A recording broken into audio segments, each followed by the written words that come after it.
Hello, everybody.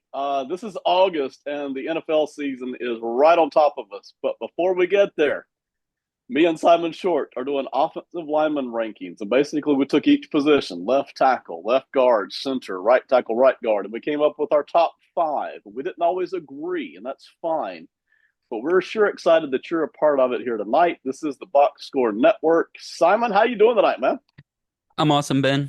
Thank you so much for putting this together and getting these beautiful graphics together for us and coming back because we're both old. We both have children, and I had my calendar wrong last night. So you were waiting around to talk offensive line basically since last night. You haven't left your little cave there.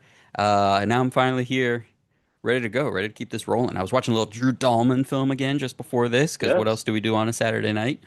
And I'm ready to go, man. Let's do this. Yeah, absolutely. I did sit here for 24 hours straight. And during that time, I decided that seeing our faces once wasn't enough. So I put it on here twice, okay? So they can see our beautiful profiles and our straight on views as well. As long as you didn't put my face on that graphic and then like do a mock podcast episode where you were trying to talk in my voice and predict what I was gonna say. Um, if you start doing that, man, we got to be done. We do this too much together. All right, everybody watching, thank you so much for hopping on. We'll quit fooling around. We'll hop straight into. I mean, we got a lot of stuff to get to. By the way, for those of you, we often do nicer graphics than this tonight. I got Excel toolbars up all over the place. I mean, so just put up with that. But we've got some really good stuff for you content wise tonight. So what we're gonna do? This is left tackle. Okay, so left tackle for the NFL.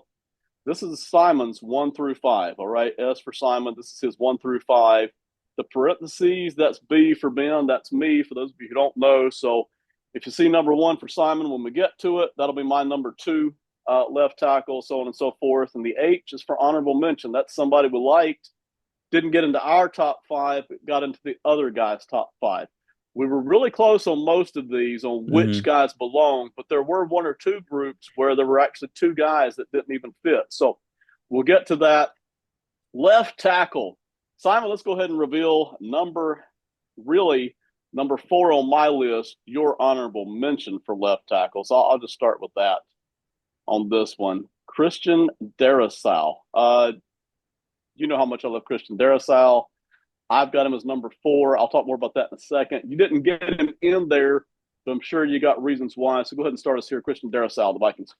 Yeah, Darisaw is awesome. I mean, I'll just quickly preface this with when I made my long list for everybody that I got a B plus grade or higher got onto my long list, and he is certainly on that.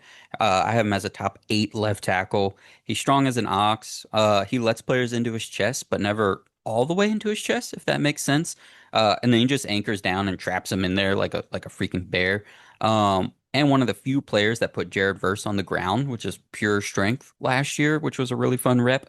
Um, I really like Darisaw. I have him as the same grade as my 5 through 11, basically in terms of a letter grade. Uh, this has definitely always been your guy, though. Just one of the strongest players in the Yeah. NFL for sure. I love Darrisaw, and I love his movement ability just as much as his strength. He moves so well. I will get to it. My four top left tackles, I've got a pecking order. He's four, but truthfully, you give me any of those four, and I'm thrilled to death. I'm good for years, barring injury, which a couple of these guys have. But love Christian Darrisaw. Your honorable mention, my number four. Here is your number five. My number one, and we'll talk about the injury, of course, Rashawn Slater for the Chargers. Yeah, Slater, I really enjoy Slater. He was my first of my B pluses. However, he is so strong and a very good natural anchor, and that's not even affected to when people get into his pod body, which they do, and it's a good skill that it doesn't impact him because he has those shorter arms. So I think people are going to see a theme with me, and something a real bugaboo for me is just when guys get into that body, and Slater is fantastic at working around that. So is Darisaw. I mentioned the way both of those two kind of work around it. But Slater, just really good feet overall, really good on the move as well. He's a really good player, and the injury just absolutely sucks. He has a Yeah. torn or sprain or whatever PTL patella tendon in his knee. he's going to be out for the 2025 season. So shout out to Slater for getting his paycheck though before that happened. But Chargers will be without one of the best young tackles in the NFL. Brutal for the Chargers because of what they were hoping to gear up this year. Brutal for Slater. Really hate it. I love Slater, and just so that you and the audience know, me and Simon, we see a lot of stuff the same way, but we've got our different preferences on how we view things. I tend to have a preference for guys who pass block more often than not. Simon often over the years has tended more a little bit toward guys that run block. That's not it's not across the board, but that's kind of where our tendencies lie. And Simon's always stressed hands. I've always been more of a feet guy. I've always felt like that they can make it up with their feet. I like that pretty good. But again, that's not across the board either. So you'll hear us talk about that tonight in different ways with some of these players. But Slater here checking in at 5 for you, 1 for me. I can't wait to clip the bit of you saying I'm more of a feet guy. Me it's and too Rex good to Ryan, pass up. baby. Is it Rex? No, it's the other. Is it the other It's Ryan? all of them. It's all the Okay, Ryans. yeah. It's Me and just it's every single one of them. Everyone that's ever yeah, been me and the around. Ryans hang out a lot. New York, Yep. You Chicago, know, wherever. listen, similar vibe, real similar. All right, anyways, who's next on our list? This guy is your number 4 and my number Mm, 5. So we were really close on him. That's yep. Andrew Thomas for the Giants. Yeah. Thomas is a A minus for me, just absolute stud. Ever since he figured things out in year 3 or 4, wherever it was there, just became one of the smoothest tackles in the NFL. Very quick feet, very strong hands, just moves up the arc and gets his hands on you with ease. Very balanced and under control player. He's never in a rush. He's never on the ground. Just someone that you can just set and forget at left tackle. And there's not really a hole in his game. So just really, really strong overall player for me. One of my great disappointments, and I love Thomas. I've got him, he was a no doubt or top 5. I wanted to push him higher, but honestly, this group is just too good. You mentioned a few days ago when we were talking Hmm. about our group, the left tackle has the greatest, to me and you, the greatest really good player depth. That pushing Yes. elite level Yeah. guys, I don't want to say they're Hall of Famers, but boy, they are really pushing up toward, hey, we can often dominate. And so for Andrew Thomas to be 4th and 5th felt wrong, but it felt right at the same time. I really love Andrew Thomas, but the frustrating thing with him is, boy, he just never has gotten to play with a lot of great teammates on that offensive No line. doubt. You can Hmm. imagine if you could look him up with a great center and they together could help the left guard spot and just really crush that left side of the line. It's never really happened though, so a little frustrating there for those of us who really respect Andrew Thomas and his game. Yeah, no doubt. And like you said, I had 11 left tackles on my long list, and that was the deepest of the 5 positions. So it's so important to have a tackle. It's so important to have good offensive line, and we're starting to see some good depth here at the left tackle position in the NFL. So it's really cool to see. We are, and I was going to say this for the end of the left tackle discussion, but I'll go ahead and put it now because it fits. When I looked at the left tackle class of NFL players 2 seasons ago, 3 seasons ago, I was like, man, where's all the great ones at? Like that's been Hmm. the position for decades. But I realized we had just had 2 or 3 guys kind of get old slash retire all at once. Yeah. And then we had some young up and comers, this group, which we could see coming, but they just weren't there yet. They were still, year 1, year 2 of coming off the draft. But they're here now. They are here making Oh an yeah. impact. And, again, even if you don't want to give them elite level grades, they are really good. And so the left tackle class to me cycled back through now. And these guys, barring injuries, should be dominating for years to come. And, this is a really good class here at left tackle for the NFL. Yeah. Absolutely. Your number 3, who I left out of my top 5, I put him honorable mention. Again, it's a tough group. Trent Williams for the Hmm. 49ers. Trim, would he be your number 5 if you kind of took Slater out for the injury this year? How close was Trent Williams for you? He was 6 or 7 for me. Hmm. I really hated to leave him off, man, but to me it was obvious he's just not the same guy anymore. Yeah, I mean he still had I think he still has all the tools. Like when everything is right and when he's healthy. Now that was the thing. If you're watching the Yeah. 2024 tape, um, and you're seeing the game where a game where he's not healthy or he's coming back from the injury or the rest of the offense around him isn't, he's more impacted by what's going on around him, including his own injuries, than he has been in the past. And that happens when you're 50 years old, still playing left tackle at a really high overall level. But if you look at him on the right day, if you look at him in the right game, he still has the strength, he still has the anchor, his feet still move well, he still gets his hands out quickly. Maybe it was just that injury related stuff from this year, but he's definitely half a step behind guys like the guys, a couple guys that I have above when it comes to what makes an A plus level offensive lineman for me, and that's that ability to pick off the little guys at the second and third level. This was something that Trent Williams did better than anybody for about 10, 15 years, and doing it at his Yeah, size just made him one of the best offensive linemen I've seen. And that just wasn't there last year. Even in the games where everything else was good, everything at the line of scrimmage, even getting to the second level and like being in the way, right? Just not that same ability to turn on a dime, latch onto the little guys and really make plays 10, 15, 20 yards down the field. But that's a really high level thing and really, really, really hard to do. And yet, even it is. without that skill, I still have him here at number three. I think he just still has all the right tools there. And I think San Francisco might be a little bit more organized this year, Yeah, TBD on that, at least on the offensive line. So I still have Trent Williams very high for me. I agree about the San Francisco offensive line be a little more organized this year than we've seen in years past. I will say though, we're seeing two vectors kick in here. One that I already mentioned. I tend to favor guys who are better at pass blocking than run blocking. And I want to be clear here. When we're talking about Trent Williams, we're talking about all timers, Hall of Fame, cream of the crop. He gets compared to the other great ones. Now, when I look at him, his run blocking over the past decade has been maybe the best ever of anybody. His pass blocking is still very good, but it's not up here. It's down here. And so when I saw this, kind of run blocking meter slip a little bit for me, that's when he started to get out of my top five because I got all these other guys here playing so darn well. Hmm. So Hmm. that's what's kicking in. Trent Williams, number three, and honorable mention. Number two for you, number three for me, Jordan Mailata, Eagles. Mailata, just a mauler, an absolute beast physically. Very good on his feet for his size, obviously both out in space, but also pulling and keeping them moving and pass protection. His whole plan is to get his two hands on you, very similar to Darisaw, because once he does, the defender is absolutely done. He's got a death grip, but he does that again a little further out of his body than a Darisaw does, which I really appreciate. But really this is that A tier for me. Trent Williams was still my A minus with Andrew Thomas. Trent Williams with Andrew Thomas were my A minuses.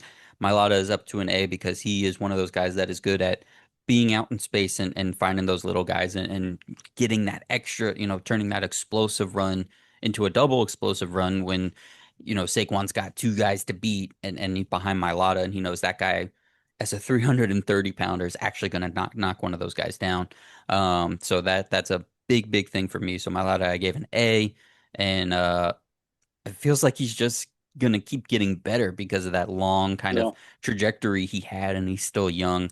So I really like my Mailata. Really happy with where he's come since we last kind of did these individual rankings where you could see the potential, and he was still very effective. But now I think he's just a legitimately really good player. I punished Mulata just a little bit. I want to be clear here. Aside from Williams, who's got age now, Andrew Thomas, Rashawn Slater, Christian Darrisaw, Jordan Mailata, our number one that we have yet to reveal. Those five guys, I'm happy with any of them. All right. I am thrilled.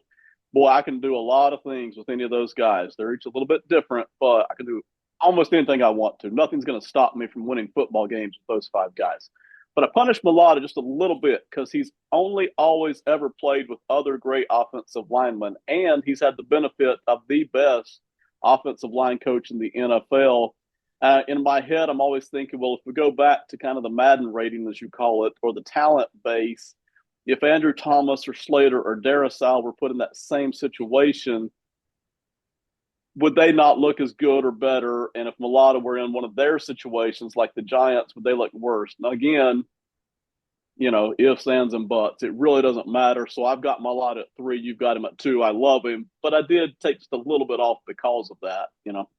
Yeah, I think that's a fair distinction when we're talking about these guys up here with how good each of them are individually. the idea of mix and matching them would be really fun to see what that outcome would have been for all those guys. I mean, we did, excuse me, the Mailata redraft exercise a few weeks ago, and we had no idea what to We do with him. did. Like, he should be a top five pick based on who he is right now. He went in the seventh Right. round because he had never played football before. Where's the right in between if you're kind of redoing this whole thing? So Mailata is a tricky one, but all I know right now is that dude gets after Yeah. it and puts some people in the dirt, which I love. He would be fantastic anywhere. All right. Number one. Your number one. My number two, actually. Tristan Wirfs for the Buccaneers. Wirfs was my highest graded individual offensive lineman when we did our podcast a couple months ago where we went through all the offensive lines. Only guy I gave an A+ to. He has that elite size and movement combination that no one in the NFL has right now. So that ability to pull, to get out in space, to be 20 yards downfield and knock a cornerback down, nobody can do it like Tristan Wirfs can. The plus factor, obviously, moving from right tackle to left tackle for the first time really in his entire career. 4 years in the NFL and 2.5 of his 3 years in Hmm. college were spent at right tackle, and he just moves over to left tackle in one summer and is an all pro. Um, and just again, like no one, like you think he's a like a move tight end when he's running out there, like Yeah. not just like Yeah. any tight end. Like he is so fluid. It looks like he could legitimately be out there running a route. And then all the stuff on top of it, good feet and pass pro, good hand usage, good anchor, all that stuff. But that little extra oomph of he's gonna block anybody anywhere is what makes him the number one guy for me in the entire NFL. And Also dealing part with of an what injury, by the way, which sucks. Yeah, unfortunately, part of what because man, every guy on this list, I think, except for Malata here, we talked about injuries with him. Definitely with Williams, Hmm. Thomas, Slater, Darrisaw, and Wirfs. I mean, Yep. so if you part of the impression we have of these guys is that I see him during the year when he was coming back from an injury, and do I believe that's who he is, or do I believe no, he really is greatness? Like with Rashawn Slater, I just love him, so that's why I got him as number one. But Hmm.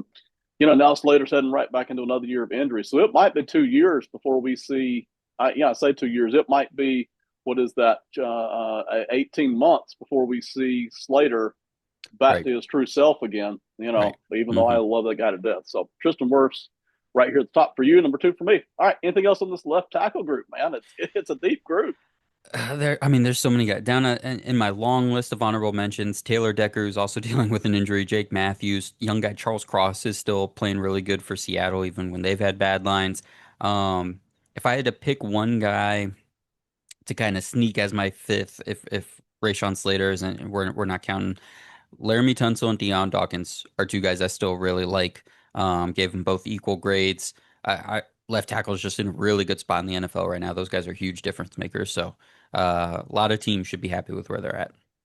It is. And listen, I'll even go ahead and tack on what would be more like my ninth and 10th guys. It's more like Colton Miller, Bernard Raymond. Those are Hmm. guys Hmm. who, Yep.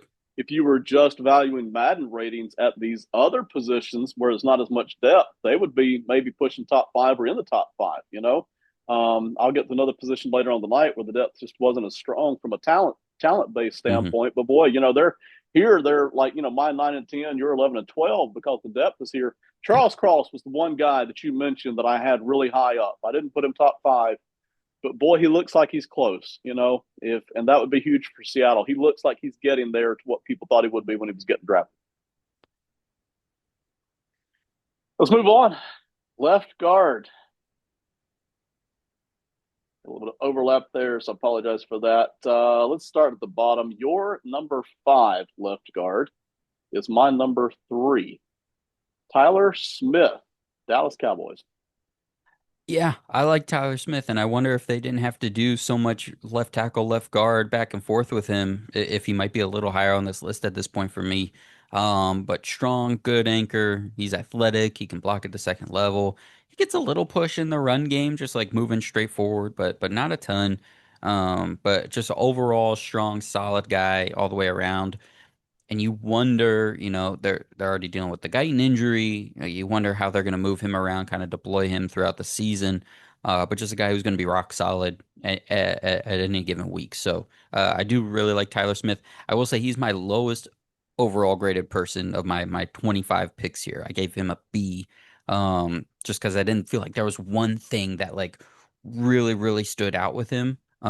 Maybe the way that it was so surprising for him, being a pick in the 20s and having to play left tackle, and we were worried about the penalties in college when he was coming out and everything, and then the fact that he was pretty good right away.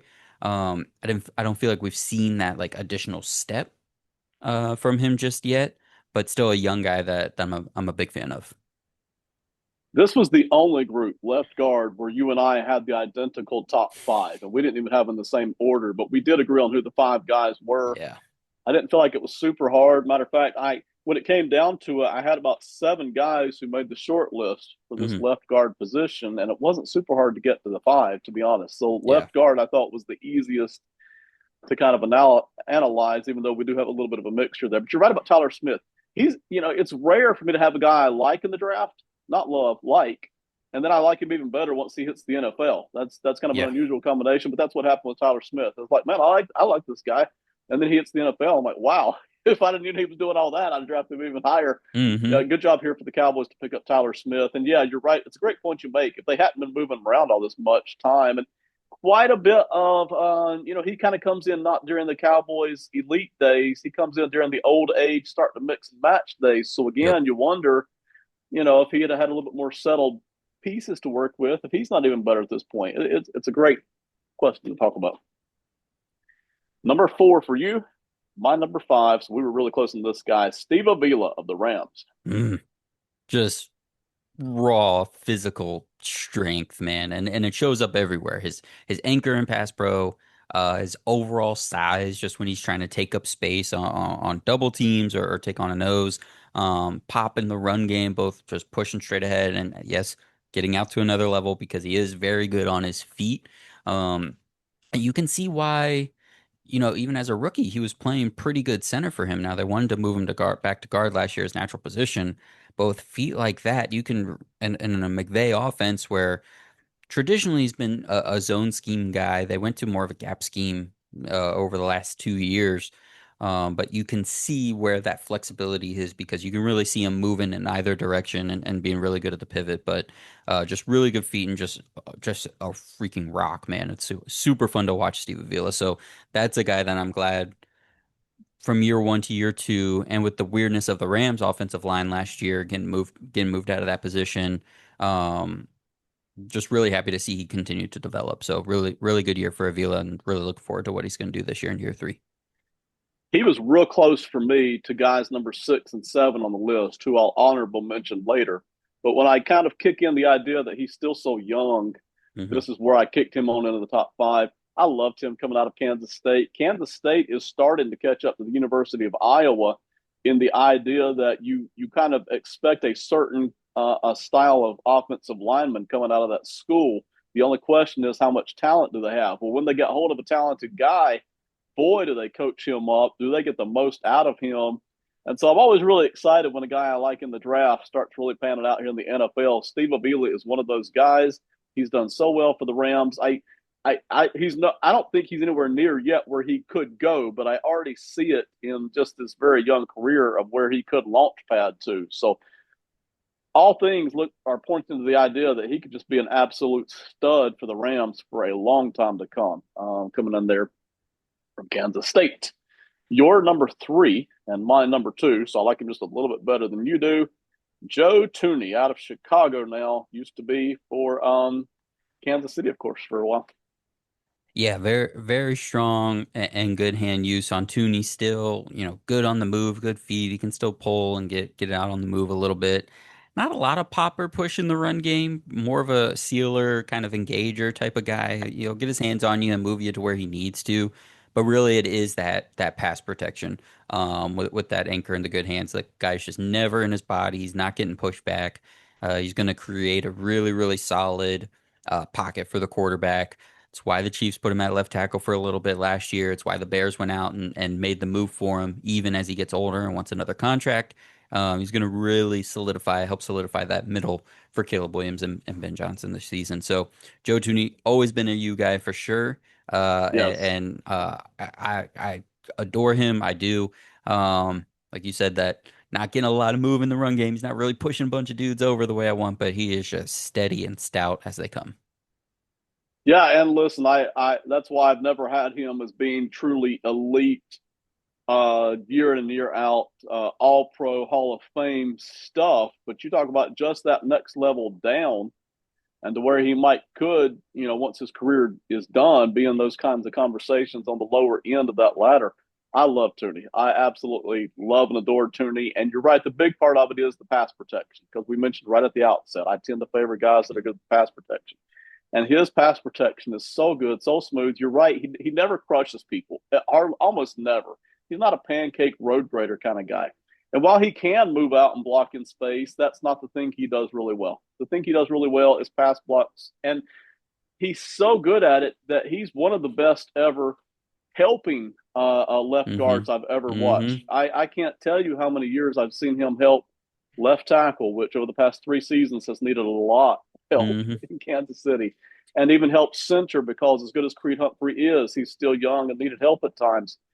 Tooney is one of the best helping left guards I have ever seen. It is just tremendous because he's good in his own right as a pass blocker.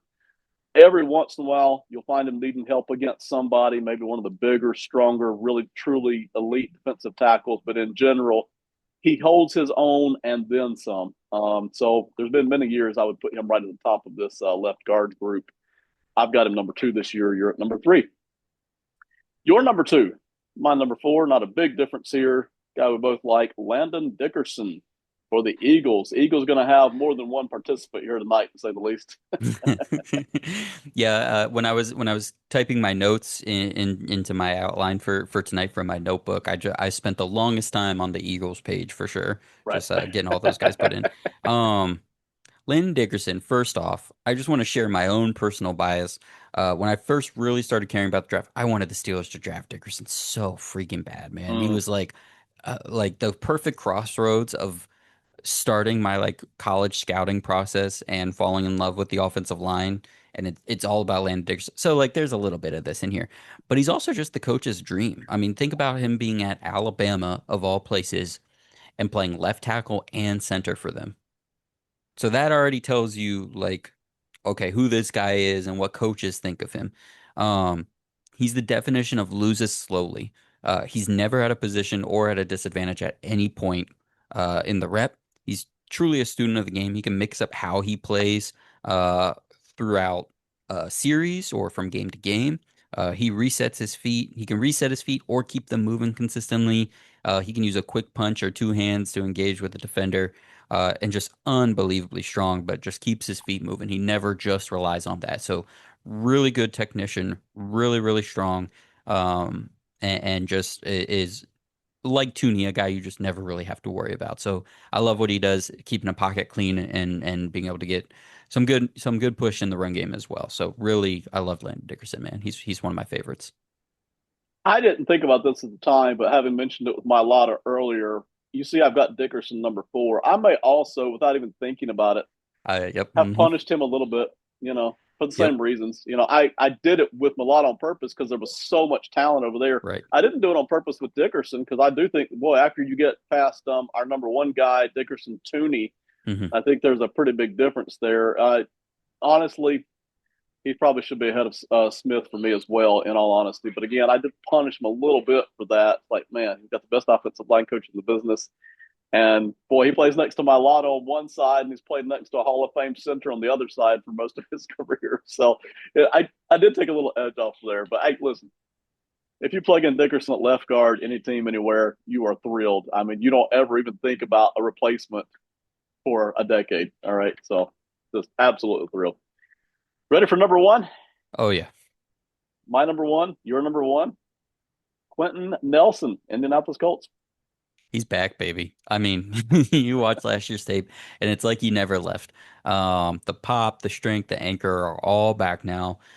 Part of the all the stuff that made him so like why he was the sixth overall pick. You know, why he was an All Pro so early in his Yeah. career. Just for a guy that big to have that much athleticism and like physicality for the position was always so unique. And then a couple years of injuries, which we've talked about a lot over the years. But it's like he never left. He's probably not quite as good of a mover in space as he was, 4 or 5 years ago, which obviously makes sense. Right. But he's still above average. But everything else is there, and you see it in pass pro. You see it in the run game. The pop as soon as he hits the defender, and nobody else at left guard does it like he does. So really glad Nelson is back because as guys like Zach Martin have retired. You really want that. Ooh, who's that number one? Who's that number one guard in the NFL right now? And it's pretty easily on either side for me, Quentin Nelson. Yeah, I totally agree. With 1,000% with everything you just said. That's why I've got him number one as well. A guy like him is what gives all these left tackles hope because Nelson's injuries were brutal. And the fact that he had to come back from those, you dial it back a year and a half, 2 years, we weren't sure if he would really ever get back to where he is now. And he's playing beautifully. And I absolutely love everything you just described about him. But the thing I like best is his ability, his quick feet, just right there within the circle, within the framework, combined with those quick hands. I just absolutely love Quentin Nelson, and he's my number one until further notice. He gets to keep that spot until he gives it up. So Hmm. that's Quentin Nelson. Anything else here on the left guard, man? Can I guess who your honorable mentions are? Absolutely. Okay? It won't be your honorable mentions, I know, Nope. right? Nope. We Nope. agreed too much on this top five. So when I was looking away from the screen that whole time, I was flipping through all my notes because I do have several B's. Now, to me, Okay. Tyler Smith was a B, Avila through Dickerson were B pluses, and Nelson was an A minus for me. But Smith was like very clearly above the rest of the guys I gave B's. But I went through and I looked at all the Okay. guys I gave B's, and I was like, who are Ben's guys from this? Is Joel Patonio one? Cleveland No. Browns? Because he He would for the longest time he would have owned it. he Yes. was a U guy, and he was Yes. one of those for me that when I went back and watched the Browns, I was like, all these Browns guys are still like 80% of what they were just a few years ago, Right. but we also know the fall off could really happen at any point. So I thought he was going to be one for Yes. you. How about Ben Powers for you? Are you a Ben Powers guy? Okay, I am, but he was not one of the two. Oh No. man, see, I figured because Broncos are the best pass protecting group in the NFL, and Powers is a big part of that. All right, who are your honorable mentions? Yeah, and listen, I love Powers, and I just didn't feel like the talent base was high enough. These may surprise you. That's okay. One is a guy I've been a big believer in him for a long time, Damian Lewis, who I don't think has top Oh five yeah, talent, you do like Damian Lewis. Okay. but just talk about a guy who's just rock solid all the time, every time, and has Yep. gotten paid for it because. So I really like him, but I just couldn't get him top five. I just couldn't. He's also And more of a then run blocker than a pass blocker. yes, true, yeah, yeah. So That's, and I want to be clear here. If I was part of a team, me and you, let's say me and you got on a team, and the head coach was like, "I want to dominate the run game," I'd be like, "Heck yeah, let's go do it." uh-huh, You know, uh-huh, uh-huh. we'll we'll go for average pass blockers, and we'll go for dominant bullies who are either huge or they move, one or the other, and that's okay. We're building that way, but typically speaking, I'm thinking pass the ball. It's harder to get guys who can pass block, so that's why I tend to favor that. The other guy is Jordan Meredith, who you and I talked about earlier today. Ooh. Still very young, Okay. still not a Okay. lot of proof in that pudding, but I like what I've seen so far. And obviously, he didn't make the top five, but I like what I see. What did I give Meredith? What did I give Meredith? I gave him a C plus. Not bad. Solid, good strength, decent oh gosh, what did I write there? Stuff mover? He Earth moves mover, stuff. N okay. Yeah, I guess he's a stuff mover. Okay, well, you know what? Good on Meredith. Yeah, interesting thing with Meredith is apparently he's getting a lot of first team reps at center now over Jackson Powers Johnson, which was a Yeah. big part of my projection for the Raiders this year that JPJ was going to be the center moving forward. But I guess it wasn't going well, so we'll see. Another good left guard for them is Dylan Parham. So whoever ends up Yes, getting that interior, they have a bunch of solid guys there, so that's good for the Raiders. I agree. Jackson Powers Johnson, I think, should be fine at guard. Maybe he just needs to think about the game less by playing guard, and I Yeah, I don't know. think We'll I see. think from what I heard, it was a protection call and making those adjustments at the line kind of standpoint for him. So should still be a good player. We would love to remind you that we are the Boxscore Network, and we have quite a few shows here, man. We have 6 strong shows that are all connected. We've been connected for a while now, and we put out content consistently. I mean, consistently. Some of it's every week, some of it's every other week, and boy, it's a lot of good content. Simon, you start with one show. We're not going to call them all out tonight, but start with one show, and then I'll mention one as well. Yeah, two peas on a pod. Just this week put out their AFC and NFC, not official previews, but just a like reminder as we come back from summer. Hey, where are all these teams at? And kind of broke them up into tiers within their own division. So if you want a good like 2 hours between two shows of this is where all these teams are right now, check out two peas on a pod where they break down both conferences. I wanted to call out Dom and Andy over here because CONCACAF and they're great. And I apologize to Dom. I've forgotten his name more than once now. So Dom, we love you, buddy. I just I'm getting old here, but check that out. But I'm going to go back to your show, Simon, because you guys did some highly entertaining, spiteful, mean Hmm. activity on your latest episode. Go ahead and tell everybody about that one real quick. Yeah, so me and Kev over from Bite Size Sports and Dweeb, and then old friend of the network, Ronan Summers, did a position group draft, which is it's the second time I've done it on the show. First time with both of those guys.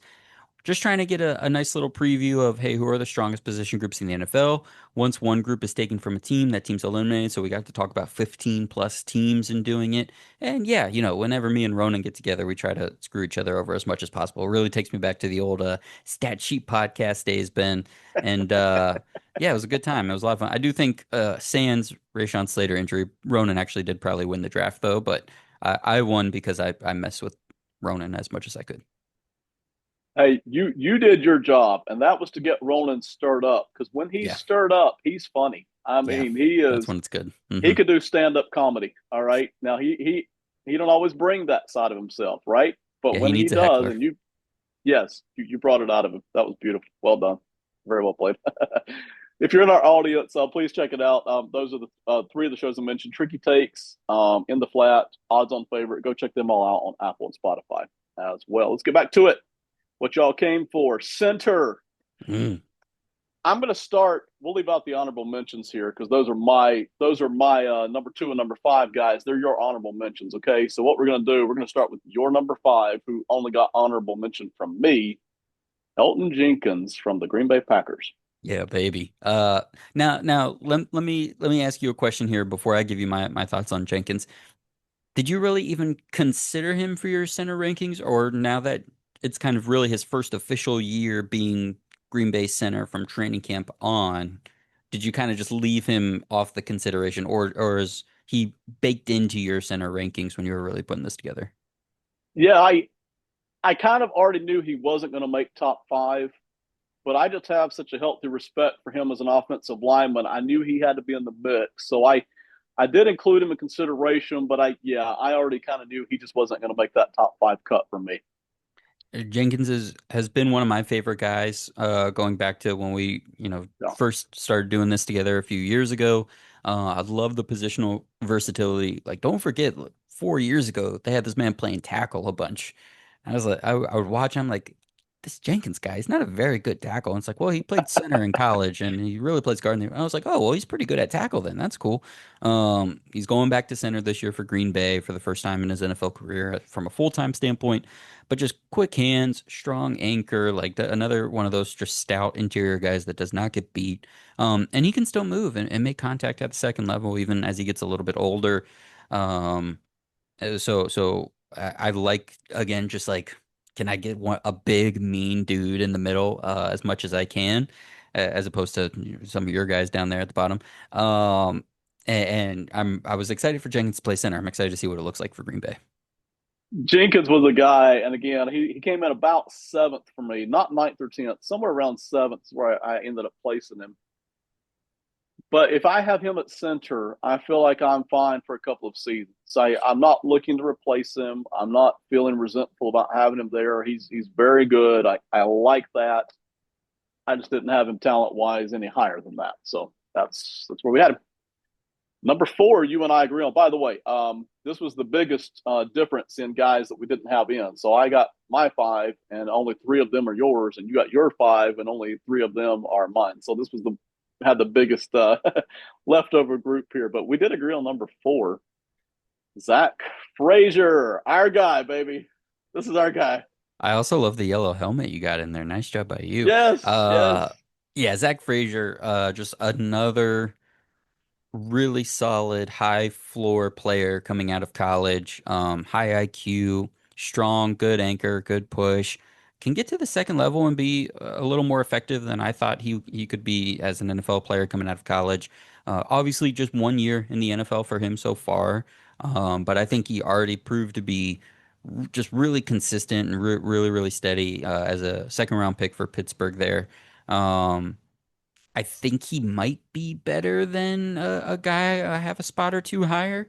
Hmm. But just the 1 year aspect for Frazier here, I want to see what he looks like.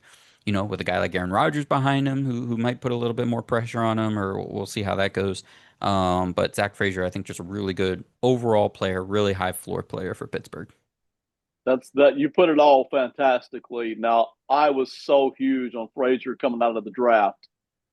Not to ever be an all pro or Hall of Fame or nothing like that. He may catch a couple of Pro Bowls at some point if he keeps on developing. That you're right. That's exactly the kind of player he is. But because I was so high on him coming out of the draft and because I saw it already, I was like, heck yeah, he's getting in the top five, baby.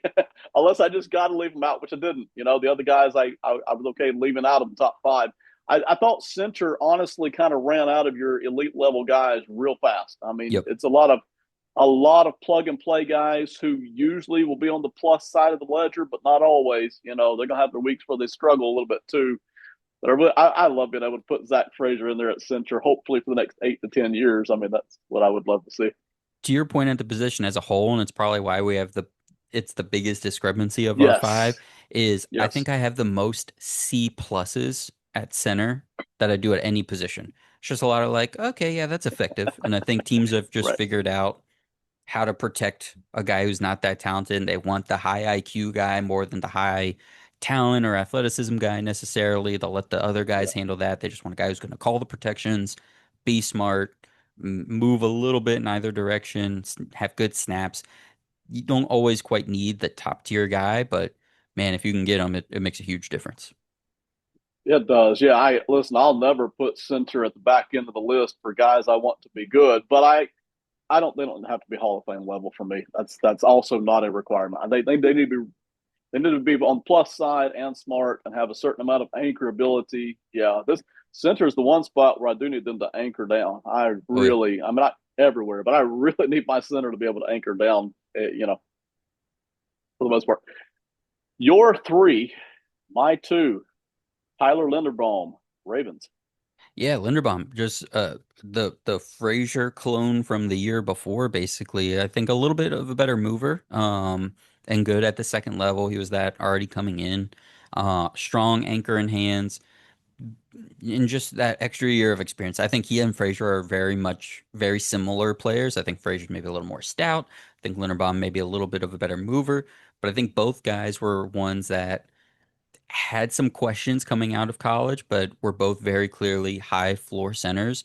And I think very clearly even better pros right away than anybody expected. So it's cool to have those guys both in the AFC North and kind of battle it out. I know a lot of Steelers fans wanted Linderbaum, especially coming out of Iowa there with the black and gold already. But Linderbaum just another very good player. You're right about Linderbaum tending to be more of the quicker mover kind of a guy. Frazier being a little bit more the anchor down kind of guy. I love Linderbaum coming out of the draft. I I was a little, but I just loved his ceiling. I had more questions about Linderbaum Hmm. actually hitting than I did Frazier. I really felt great about Frazier hitting, even though I don't think he's got the ceiling that Linderbaum's got. Yeah. Linderbaum is hitting the ceiling, and I don't know that he'll ever be the true dominant number one, but he's hitting that ceiling that I was hoping he would, and I just absolutely love his work there. I did worry a little bit about him being in the North Division. I was like, dang it, of all Hmm. divisions for him to end up in, that might be the one. that would give him the most trouble. But by and large, it's just not been the case. He's done very well there for Baltimore. Yeah, and despite I just went and double checked their measurables. Like Zach Frazier isn't the biggest guy, but he's almost 6'3", over 310 pounds. This is all coming into the draft. Arm length 32 and a quarter. And then Linderbaum 6'2", under 300, 31 and 1/8 inch arms. So very bottom percentile measurements for Linderbaum, but we knew the skill Right. set was there. So that's where that higher ceiling, lower floor came from. But I think both are just going to end up being very, very good players moving forward. Your number two, who I left off, he's in my honorable mention. So this will be fun to talk about, is also for the Eagles, who are well represented tonight. That's not the last Eagle we'll see tonight either. No, no. um, Cam Jurgens. Let me tell you, folks, Cam Jurgens will put a person in the dirt. That's for sure. And when I see that, and you can do that as a guy that again came out as a smaller and lighter center. It's why he works for Philly. Um, I love that. It's why when Kelsey decided to stick around for that extra year, they didn't bother to make Jurgens wait for another year. They said, "Ah, we'll just play him at guard," even though he's the smallest guard we've ever put next to Jason Kelsey. And just from a talent perspective, we can't leave him off. And it never really set him back. But I think at center he's even better because of that movement ability. He can handle nose tackles one on one in pass pro or in the run game. He's got a good anchor. Um, but he does and compared to Frazier and Linderbaum, he has a little more pop to him. So even though he's also a little bit small, I think he's just Yep. stronger and a little bit more physical and Yes. aggressive than those guys. And here's a theme, everybody. He has been coached by Jeff Stoutland. He did play next to Kelsey and Lane Johnson for a long time. He did play behind Kelsey. He did play between Dickerson and a Mekhi Becton this year. So well covered up and definitely helped out a lot in that capacity. But I also just think physically he's just got a little more oomph to him than those guys do, which is why he goes a little bit ahead. He's basically in the same tier. I gave them all the same grade, but I think he's just got a little bit more pop. I'll get back to Cam here in just a second. Let's talk about Jeff Stoutland because I've been dancing around it all night. Jeff Stoutland belongs in the Hall of Fame already. And Jeff Stoutland should have a statue of him right outside of the Philadelphia Eagles Stadium. I mean, this guy is tremendous. My gosh. You talk about, I'm not sure outside of the general manager, there's a bigger single reason why the Eagles have continued to be so good, even though they've swapped out a lot of things between that first Coaches, Super Bowl quarterbacks. appearance and 2 and 3. I mean, that's been the mainstay. So I love Jeff Stoutland. So do you. So does our buddy Shane, who we'll talk about later in this episode. Just Stoutland cannot get enough praise from me personally. Yeah, no doubt. Cam Jurgens, I mean this in a good way. He's the guy who I most think of if we were to go back to the 1930s, and the guy that's out working the fields, the farms, and he's not only plowing, using the oxen to plow, he'll just hook up the darn plow and, plow the field himself. He's that freaking strong. I mean, yes, you totally mentioned it. You're totally all over the Cam thing here. I'm not sure talent wise. I've got him with quite a few of these other offensive linemen, but he's got enough of the talent. He belongs out here. But in addition to the talent level that he does have, he's just got that brute strength, which continued, and I probably underassessed it. It's continued to allow the Eagles, and listen, I know how much, strength that Jalen Hurts has in those legs. It's not a quarterback that's moving those piles. Okay, Hmm. it was Kelsey, and now it's Jurgens, and the quarterback is adding to that. That's the super bonus, right? It's the center doing that work. Okay, and Jurgens doing that. I have so much respect for that. I absolutely love him. I didn't even put him in my top five. Okay, because of talent level, right? But my gosh, he was a tough leave off.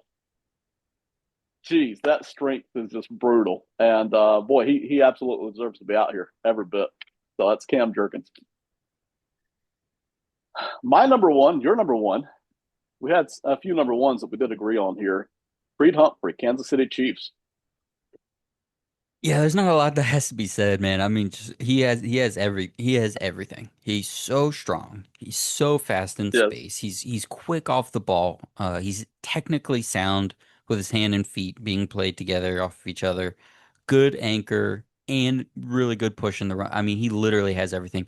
This was my second first real ever draft crush. It was literally Dickerson and Humphrey getting drafted the year Marquise Pouncey and David DeCastro retire, them both going just a few picks or one pick in Creed's case after the Steelers made selections. And it just broke my heart from a very early point in my like real true NFL nerddom. So it was good to get used to, I guess. Creed's just the man. There's not a whole lot that needs to be said. He's the best at everything at the position, I think. I was a Josh Myers guy who you now like, I think, better than I do, I ironically think I enough. like Josh Myers more than anybody in the NFL at this point, or related to the NFL. I don't know. I don't know how it happened. I just I'm a huge Josh Myers guy. I guess he was six on my list, but I'm just kidding. He wasn't six on my list, but We haven't even gotten to some of the guys that you and I have kind of reversed positions on through the years a little bit, not a lot, a little bit. And we might not even talk about that. But I was a Josh Myers guy at draft time, and I thought he was the guy that needed to go late first round. Humphrey, I was fine with, but I was like, not thrilled. By the end of year one, certainly by the middle way through year two, it's like, nah, this guy's going to be the best for a very long time, and he might be pushing Hall of Fame status by the time he's done. So Creed Humphrey reminds me of if you were going to go out to the bowling alley and you were going to kind of engineer a bowling ball that would go left, right, up, down, in, out, and then crash all the pins every time, it would be Creed Humphrey. So Creed Humphrey looks like a bowling ball with arms to me when he plays. All right. And you mentioned all he can do. But that's just what it reminds me of. He can hunker down, he can anchor down, he can show the strength. He's good at helping both sides. Um, he can move to second and third level. I mean, he's very fluid. There's nothing to not like about Creed Humphrey. And I just missed it when he was at Oklahoma. Again, I liked him. I was totally fine with him being drafted in the second round, but I just didn't see. If I didn't know he was going to be this good, I would have went and grabbed him top 20 and been done with that position for a decade. But that's all there is needs to be said about Creed Humphrey, I think, unless you have more on Creed. just we've been talking about all these little centers, and you're going to talk about one or two more here in a minute. Creed Humphrey is 6'4", which is 82nd percentile among all offensive line Yeah. among centers, specifically.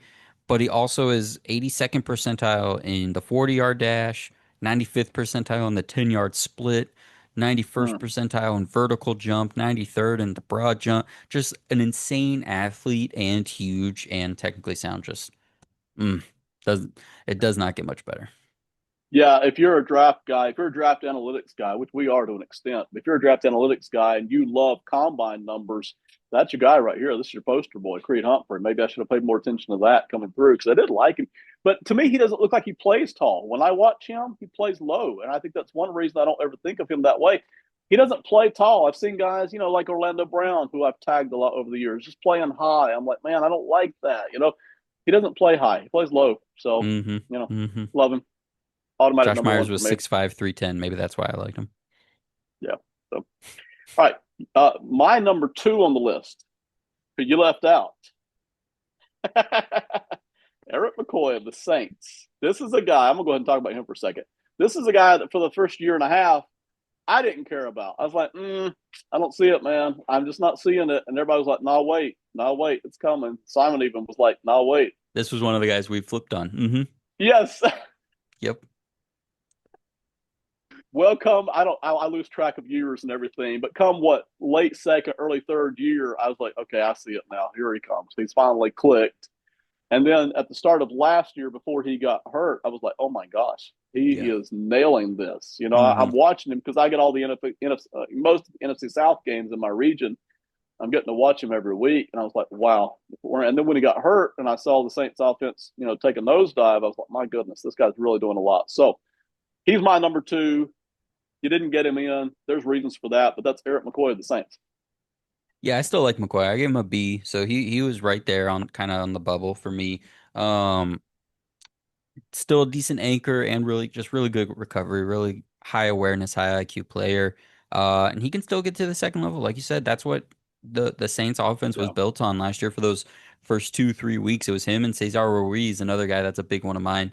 Um, Yep. just getting out in space and making things happen. So hope he's healthy again. Hope he can get back to that. But yeah, McCoy was a guy I liked for a long, long time. Just didn't quite make the list for me here this year.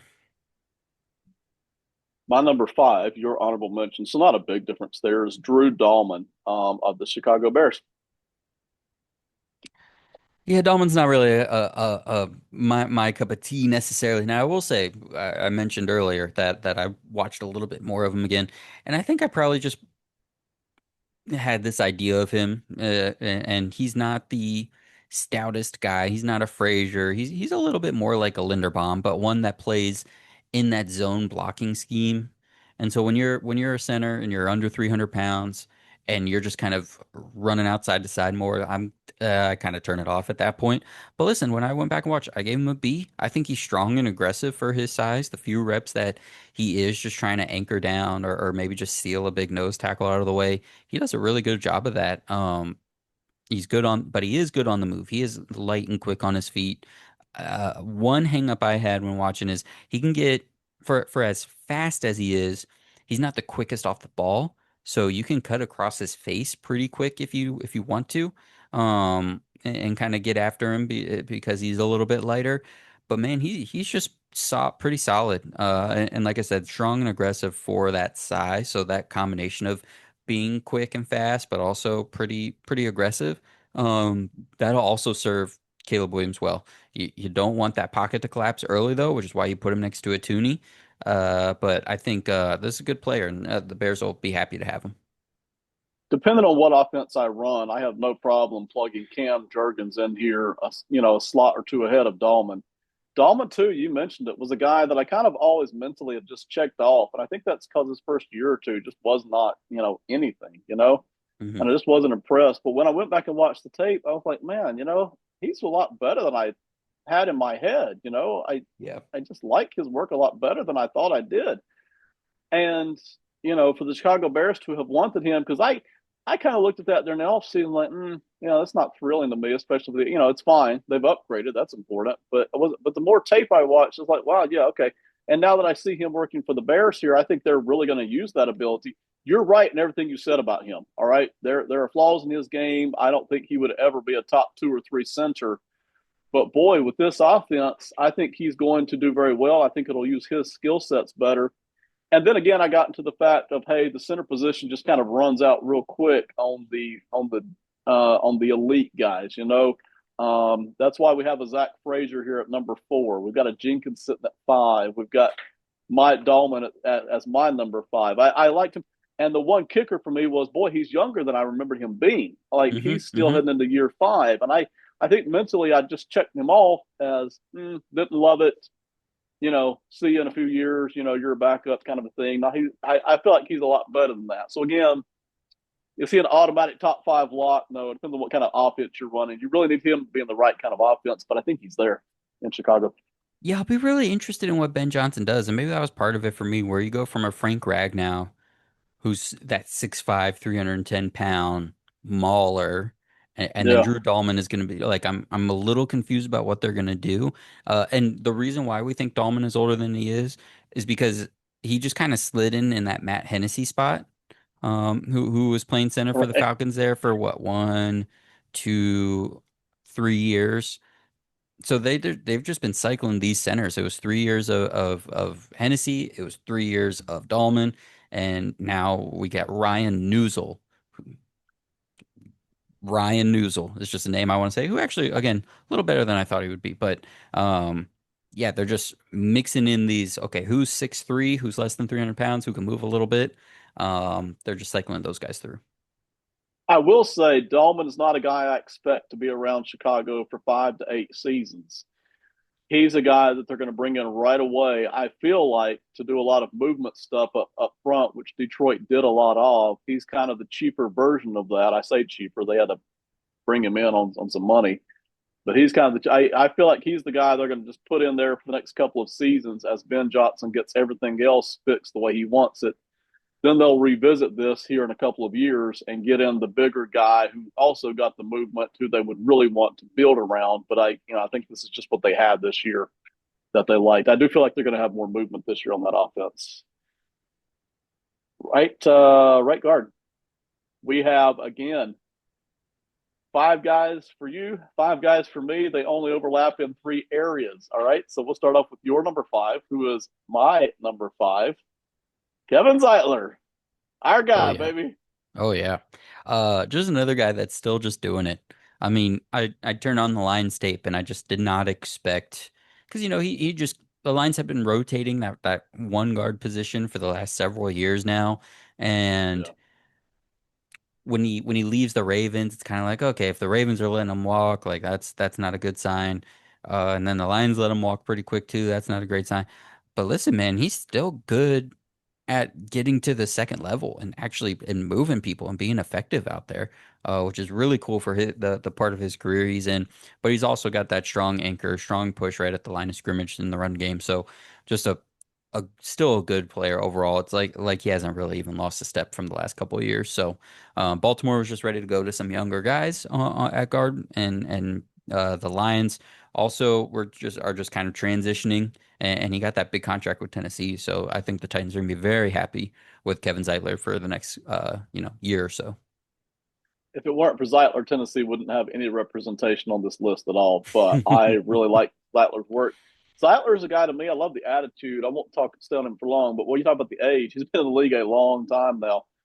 He's the kind of guy who just loves this. I don't know what he's going to do when he leaves. I mean, he's going to have to go join an old man's, I say old man's, the 35-year-old wrestling group or something, or he's going to have to go join go join the mixed martial arts or something. I think he Oh just gosh. eats this stuff up. I don't know that he feels like he has to be the best at anything, but he'll go and compete at anything physical. It's just really the way I feel about Kevin Zeitler, man. I mean, I think he just loves this. So he seems like he's hanging on for as long as he can. I hopefully he's maybe exploring that next physical career that he can get into because he really does. Out of all the people we talked about, he seems to be the guy that just loves doing this.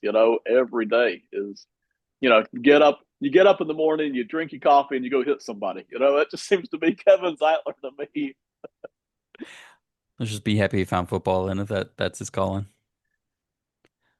Your 4, I'm not surprised. I know why, and that's okay. My number 2, Chris Lindstrom for the Atlanta Falcons.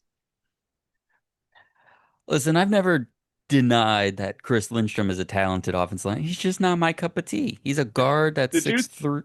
Yeah, go ahead. I'm sorry to interrupt. Did you think about leaving him out of your top five? Yeah, I'm yeah, I just definitely curious. did. I Okay. definitely thought about it. I definitely considered it. 100%. Um, there's there at some point there's like a professional like not integrity or courtesy, but just like expectation. Like I know where he is. I know who he is. Right. I know where he stacks up. It's just not what I would go for. The 6'3", 300-pound guard being the guy you build your whole offensive line around is not where I'm at. But listen, he's out there. He's a very good mover. Um, I keep wanting to just say negative things. I know he's good. I know he's good. Okay. I actually do think comparing to the last time we really did a deep dive, I think he is more steady on his feet now. I think there is a little bit more pop to his game. Because before it was more just like, okay, get him out on the move and you can run behind him and he'll clear the way a little bit. But there's still balance issues because of the size and there's just not a whole lot of push straight forward. But in this scheme, which I'm pretty surprised, like post Arthur Smith, like it's still a thing. But anyways, we won't get into all that. Mhm. Um, he's just a good player. The awareness and recovery speed is excellent in pass pro. High IQ player, and like I said, very good movement skills. And just I think he's a little bit stronger and a little more stout overall than a few years ago. But not my cup of tea necessarily. But I got him at 4 here. I'll sneak him in just above the 35-year-old Kevin Zeitler. Emotionally, I feel you on Lindstrom because even though I feel like Lindstrom is more talented than Orlando Brown, respectively, for their positions, I've had the exact same emotion about Orlando Brown over the years. I just want to try to get everybody's attention and be like, I'm not against this player. I appreciate what he can do, but he's just not as good as what all y'all are saying. He's just Hmm. not. I see the flaws. I see the things in his game that do not work for what I want to accomplish. and I'm not denying that he's good, So I feel the same emotion about a different player. I still put Lindstrom at number two. I didn't put him at number one. I've got a different guy at number one. I think a lot of people put Lindstrom at number one. But when you Hmm. watch the games, when you watch the tape, you're like, yeah, I see the talent. There's some problems too.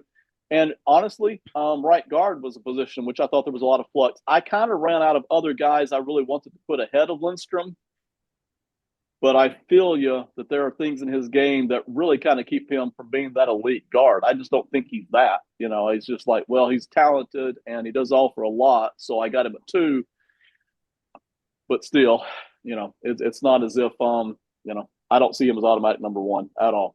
If we were You're just number grading in three. a vacuum, he'd be, I think, even lower. But considering what he's asked to do and what the traits are that he's very good at, it puts him higher up on the list. He's very good at what Yeah. he does.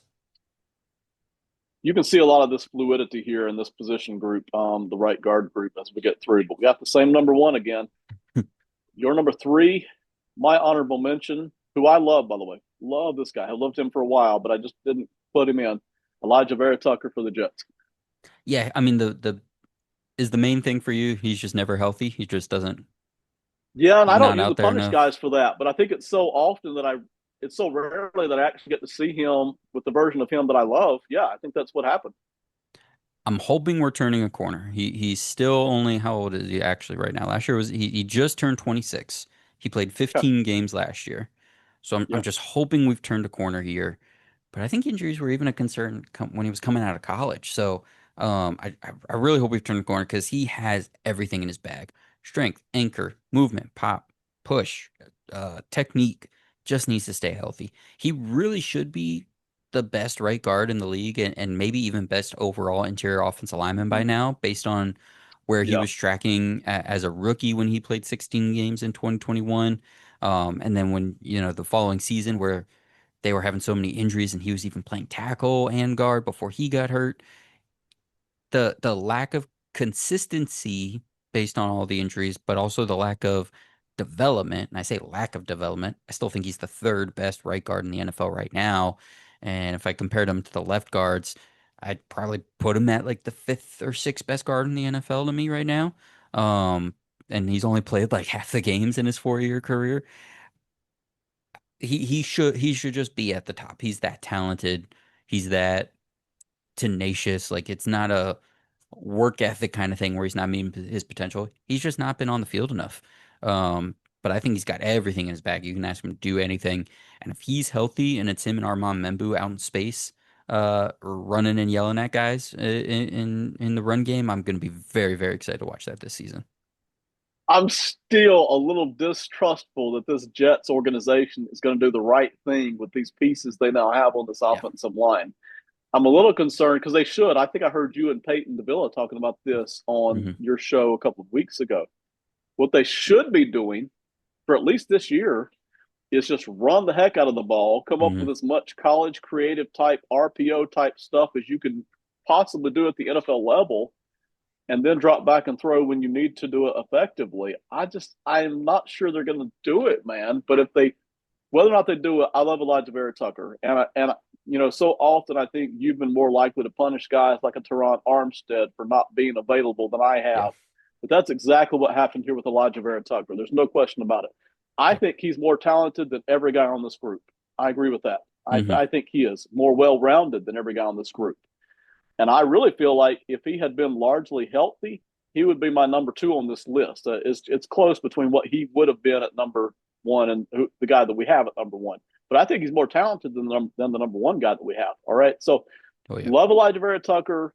I just dang it, he just ain't been on the field enough for me to really get to see the true Elijah. We haven't seen that too often, to be honest.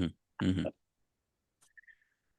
Your number two, another honorable mention for me, Trey Smith, Kansas City. I don't know what it is, man. I don't know. I don't know.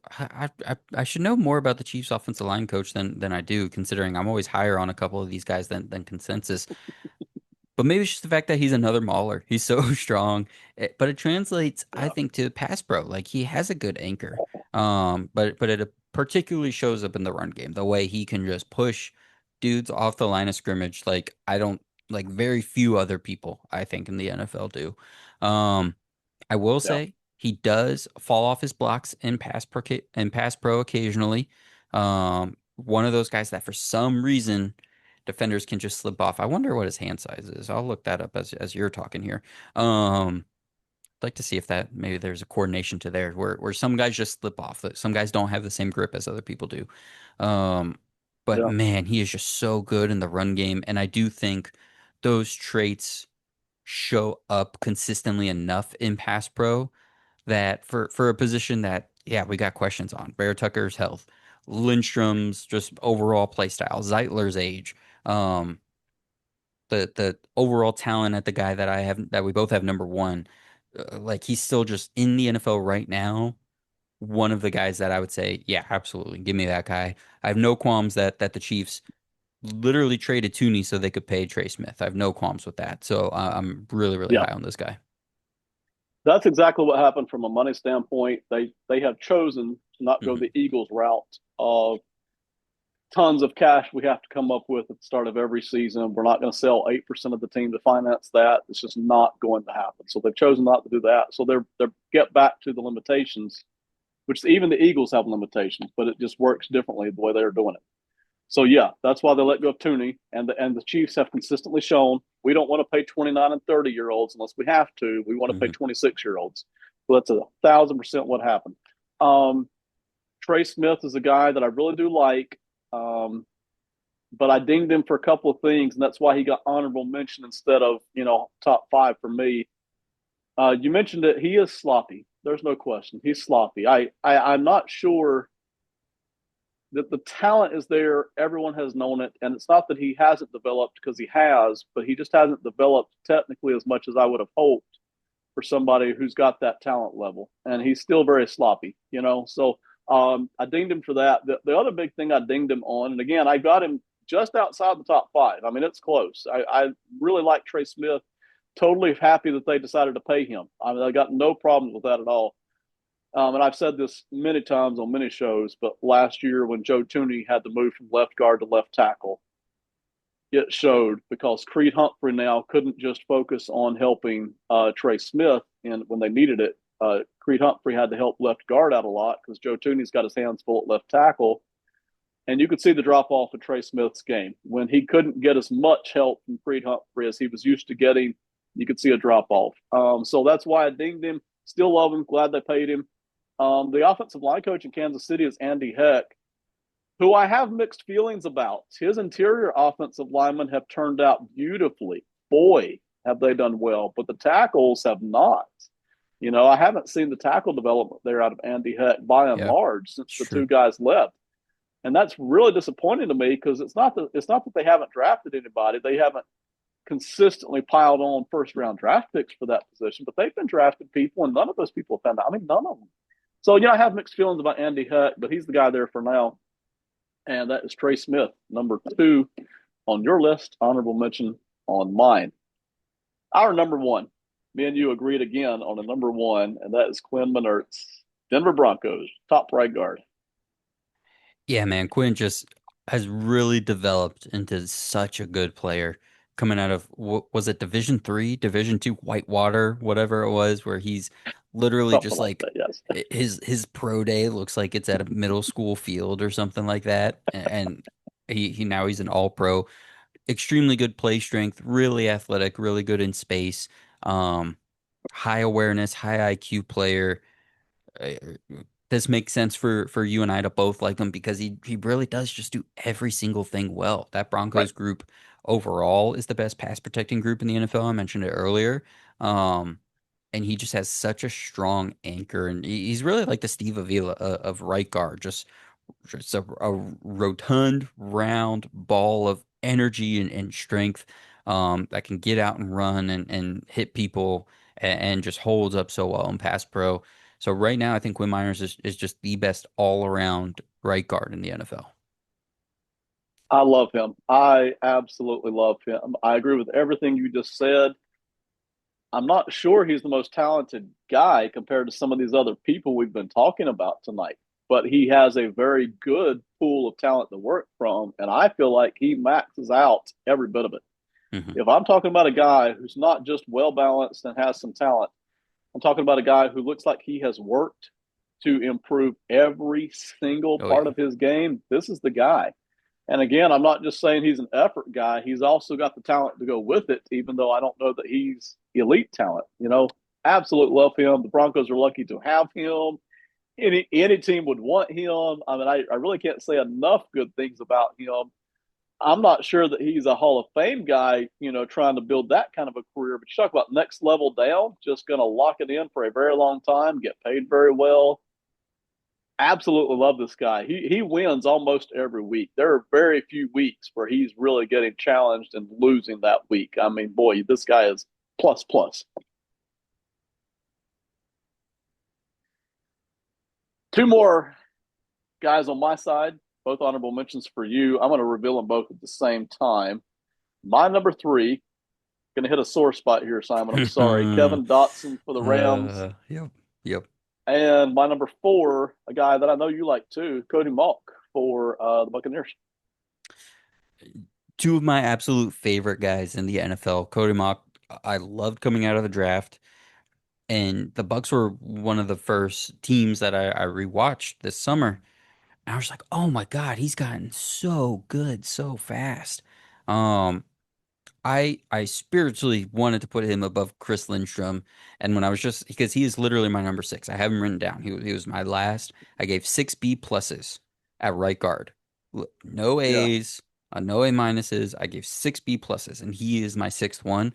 And I'm like, man, I would not have felt bad putting him above Zeitler for the age, above Lindstrom for the play style, above AVT for the injuries, and heck, like, could I even talk myself into above Trey Smith just for the technical ability in the pass pro? Sure, I could. I wouldn't. I would probably stop him there at three if I was making those decisions. But he just keeps defenders off his body with really quick hands, and he's got a little like push away move.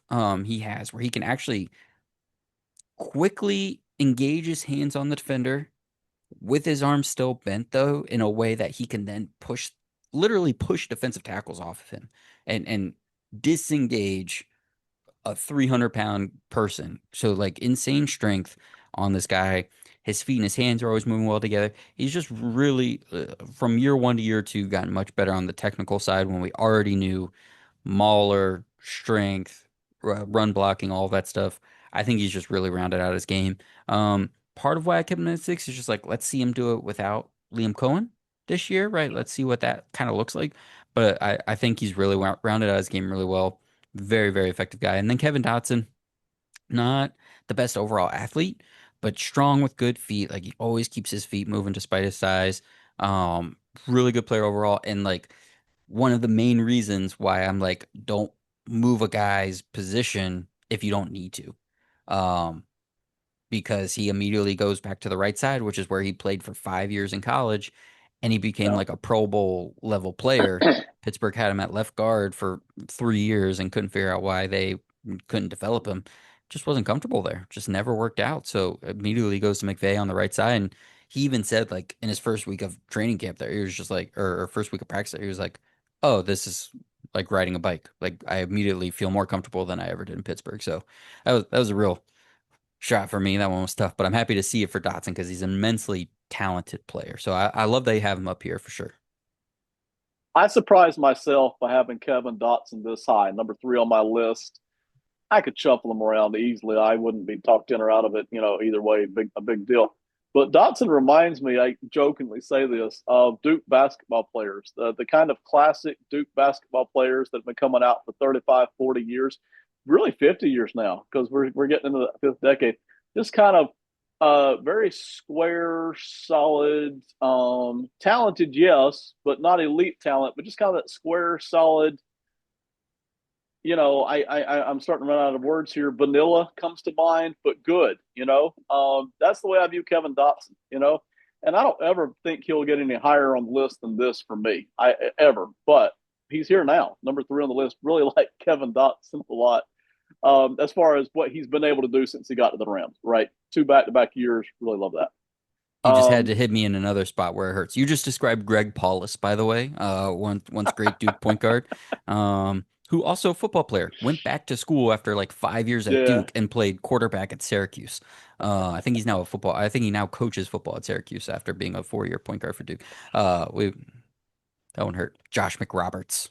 Talk about square Duke guys. Also vanilla. Christian Way Leitner. way to just Yeah, mention that they're all white guys. We're turning the corner now. Although Cooper Flag, is kind of also square white. Uh, anyways, we yes, don't have to talk about it. exactly. I'm not so high. It's Um, fine. Cody Malk, I love. Now, Cody Malk Pal is a guy Singler. because I, Talk about a yes, real oh yeah. square white redhead. Also, John Shire. Who's the Shire, the coach? I was going to Mm-hmm. mention. Mm-hmm. Yes, Mm-hmm. absolutely. I'm sorry. I'm insulting Kevin here. I'm sorry, Kevin. All right. But I didn't mean to insult you. It's just the images that come to mind. Okay, we love you, Kevin. All right, Cody Malk is a guy. I could see Malk. Every Plumley. Should we keep going? How many Plumleys can we get? Danny Ferry. Oh my God. Whatever the center on the championship team was, that his name started with a Z. He literally had like a flat top, so he was extremely square. Filipowski. He's now a Mormon, I think. So we could go down a whole nother Cherokee rabbit hole. Parks. Oh Jesus. Um, did we say JJ yet? I don't think we said JJ. I don't know if he really counts. Uh, He's not quite what we're talking about with the Duke guys, but we'll just yeah, mention him. yeah, Jay Billis, also kind of more in the JJ yes, flavor from a yes. personality standpoint. All right, we're done. Let's keep moving. That's all my fault. I'm sorry. I shouldn't have done I don't think you knew what you were doing bringing up Duke basketball players. That hits home for me. it. Okay, Cody Malk. I absolutely love Malk, but Another square Malk white. is a guy who I could see him kind of settling in and just being what he is right now, which is kind of incomplete, and still liking him. But I could also see him rocketing up this list over the next season or two and being like the number two guy on this list for a long time. I really think he's got all of that inside of him. But I really love him. I hope he can keep developing because we did see that big jump from year one to year two. I really, really like Cody Malk. I like him coming out of the draft.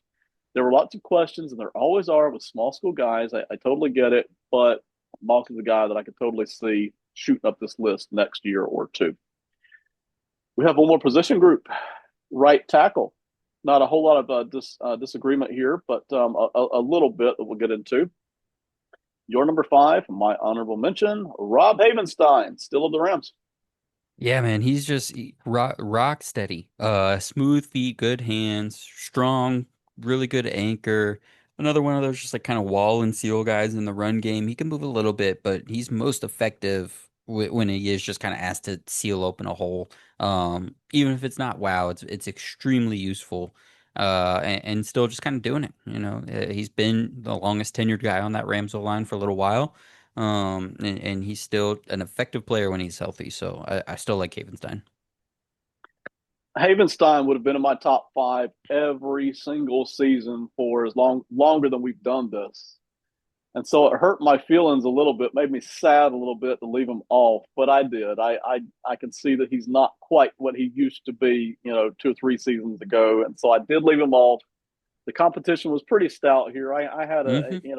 a reasonably good list here of right tackles, including a couple of young guys that we already started tossing on here. Still love Rob Havenstein. He'll still have a very good season. He'll be very effective for them, but I just felt like he didn't quite have that edge that he used to have that allowed him to be a top five guy for me. Yeah. And another guy Number, that was banged up last year, just 11 games for Havenstein, which was his yeah, fewest since 2019. And, he's 30, 32, 33, right. And actually just turned 33 this summer. So hopefully that's not a sign of things to come. Hopefully he can right. have a few more healthy years here. 1,000%. Number four on your list. Number five on mine. Brian O'Neill, right tackle for the Vikings. It's pretty hard to not have Brian O'Neill and Rob Havenstein right next to each other, even though Right. very different builds, like very different play styles, just very have been in the same tier as each other pretty much their whole careers. O'Neill is that smaller, lighter tackle. He can move out in space really, really well, but also has really strong hands. Like he can really knock a guy backwards. So he has that really good combination, I think, of strength and speed. And really just really balanced player. So despite, I mean, I think he's like 310 pounds, 313 pounds when he was coming out. Despite that, just a good anchor and good balance all the way around. And the strong hands really stand out the way he can get a punch out there. So I still really like Brian O'Neill. You and me and Shane, a lot of other guys that kind of enjoy the offensive line, we appreciate Brian O'Neill, but outside of that little core group, outside of the NFL people, O'Neill's one of the most unnoticed, underappreciated, not talked about kind of guys. It's like everybody understands who he is, and part of that's just his vanilla game. He's not gonna flash a lot necessarily, but he's just going to go out and do his job. He's going to win his battles more often than not, even against some stout competition. And goodness gracious, man, you talk about being a value there at tackle, and I'll never put him as one of the top two or three tackles at that spot. But boy, every year he's going to show up in the top five for me. So here he is, one more year, Brian O'Neill, number 5B for you. Another guy that we saw very very close on here, Joe Alt of the Chargers. This is one of the young guys that for me bumped Oh yeah. Havenstein off the list. Gosh, there's a lot more square whites here at right tackle. Um, Joe Alt, so smooth and fast for his size, man. Like I remember watching his tape coming out and just thinking about this guy shouldn't move the way he does, especially being 6'8" and being in a 3-point stance and how fast he can get up from that and get on the move. Um, and there was no issue with translation to the NFL whatsoever. He looked just as strong, just as fast as he did in college, as he did in the NFL last year. Um, Pretty good with his hands already, but still a place for him to improve. And he does need to get stronger with his anchor in pass protection, Right. but he can get guys moving in the run game with no problem. And he holds up well still. We mentioned the Slater injury earlier. Joel's going to be playing left tackle this year for the Chargers. Trey Pipkins is going to be playing right tackle. So we'll see how he does. I assume he's going to be fine. He's one of those that when I'm scouting for the O line and I'm thinking if there's going to be a position change, if they're so clearly a plus plus athlete, I think that transition works out better than for most. And that was clearly Alt, so I don't think he'll have any issue with going back. It might halt if he's getting better necessarily, but I think he'll be just as good on the left side as he was on the right side last year. So, should be another really good year for Joe Alt and the Chargers. I love Joe Alt. Absolutely love him. Now, his second to last year at Notre Dame, we were already hearing that this guy is just so talented. He's going to be a Mhm. top five draft pick, top 10, and just forget about it. Well, I turned on the tape of his second to last year at Notre Dame, and I wasn't impressed, which really honestly is where my love of pass protection comes in because I can see him getting beat a lot on the edge. It's like, Dad gummit, he's getting beat by Michigan, Michigan State, and who else does Notre Dame play? Ohio State edges. Then why would I just be top five lock? And I wasn't thrilled. But people kept saying, no, no, he's got that talent. He's there. And I'm like, okay, let's see what he does his final year. And his final year, you really could see it even more. And then he shows up in the NFL, and you could see it even more. And he's been brilliant. I say brilliant for how young he is and what the expectations were. I really like what he's done, and I see him only ever getting better. And while there might be some transition at the left tackle, I too think he'll be just fine with it. I really like Joe Alt. He could eventually be, not now, 2 or 3 years from now, he could be the best left tackle or right tackle in the game Yeah, if he develops. He's got that within him. yeah, absolutely. We flip flop number one and number two. So here's your number two and my number one. Panay Sewell, Detroit Lions. Yeah, very fast hands on Penei Sewell. And I gave both these guys an A, by the way. I didn't give out many A's. I think um one, two, oh gosh, it might only be four. It might only be four A's or A pluses on my whole list here. And these two guys are two of them. Very fast hands, so balanced, so quick with his feet, really strong anchor, and one of the best in the league out in space. He's one of those guys that can get out in space and pick off the little guys. So that bumps him up for me in a big way. But he's just been everything you expected and everything you hoped for coming out. Um, I think add something every single year as well. Just a really solid player with the balance and that high floor, but also that really high ceiling where he can get out in space and do some special stuff too. You can use him as an offensive weapon. You can build your offensive line around him and your whole scheme around him. And there's not many guys that you have been able to do that with over the years, and he's definitely one of them. I love Panay Sewell. If I could pick if you gave me my pick of say any three offensive linemen, he would probably be in that three. Even though I don't necessarily, I don't know that he'd be number one at either tackle spot if you were to move him around or keep him at right. I just absolutely love his game. He fits everything that I would really want to do in a tackle. I absolutely love his game. He's a guy you could see coming from a mile off in college, and every year in the NFL, he's continued to deliver. I'm still not sure that we've absolutely seen the pure best of Panay Sewell. It's almost like he's so talented that I haven't necessarily seen that same. I want to be careful how I phrase this. He has worked on his game. He has gotten better. I still don't think he's maxed it out. I just don't. I think he could even do better. Maybe he never gets there, but this guy is brilliant. Your number one, my number two, Lane Johnson. Uh, Lane has obviously had a far better career than Panay Sewell. No dispute there. But Panay's the guy coming up as at some point Lane starts to slide, right? Whenever that happens. So these are, there's some overlap there. Give me Panay Sewell. Give me Lane Johnson. I don't care. But Lane Johnson, you're number one. Another guy that we've flopped on. When we last did this, I wasn't the biggest Lane Johnson fan in the world. Right. I think maybe as he's gotten a little bit older and he's maybe lost some of that top end speed where he was doing the Panay Sewell and Tristan Wirf stuff. I Yeah. think he's gotten even a little bit stronger, and he's always been a really good technician. But I think his anchor is one of the best in the NFL now. And he's just always under control. He's always so smooth. Yes, he has the coaching. Yes, he has the good guys around him. But this guy, no matter who he played for, where, who he played around or who his coaches were, what team he was on, this guy would be one of the best, and he just continues to do it. So I still have him just that little bit ahead of Penei Sewell. But if you ask me on a different week, I might have a different answer. These guys are two very clearly at the top. And like I said, one Right. like of my four best guys, he's probably one of my top three offensive linemen in the whole league right now. Yeah, and he deserves it. Completely agree. He's to me, he's in the Hall of Fame already. But if not, all he needs is another year or two to lock it in. I think he's already there.